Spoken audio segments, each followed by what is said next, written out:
உங்க குழந்தைங்க பார்த்துருக்குறாங்க. நீங்கள் போட்டுட்டு இருக்கிற ஆபாசம் வீடியோ வரைக்கும், நீங்கள் பீர் அடிக்கிறதுலேருந்து, நீங்கள் எந்தெந்த ஊருக்கு போகிறீங்க, யார் யார் கூட கட்டி பிடிச்சி வீடியோ பண்ணுறீங்க, யார் யார் கூட எப்படியெல்லாம் உரசி வீடியோ பண்ணுறீங்க. இந்த ஒரு வீடியோ பாருங்கள், எந்த அளவுக்கு உரசுறாங்கன்னு பாருங்கள்.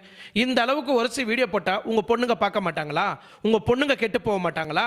உங்களோட பொண்ணுங்களோட வாழ்க்கை எதிர்காலத்தை நீங்கள் நினச்சி பார்த்தீங்களா? டிக்டாக்ல இருந்து அட்வைஸ் பண்ணுறேன், உங்கள் பொண்ணோட வாழ்க்கை எதிர்காலத்தை பாருங்கள்.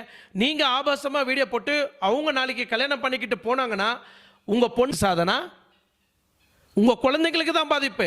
நீங்கள் ஆடிட்டு போயிட்டீங்க, நீங்கள் ஆபாசமாக வீடியோ போட்டு உலகம் ஃபுல்லாக அந்த வீடியோவை வைரல் ஆக்கிட்டு நீங்கள் செத்து போயிடுறீங்க.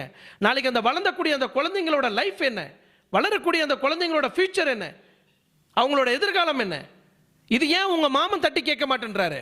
உங்க தான் எல்லாருமே சந்தா கட்டி, என்ட்ரன்ஸ் ஃபீஸ் கட்டி உள்ளே போய் நிறைய பெண்களோட ஆபாசத்தை பார்க்குறாங்க. இப்போ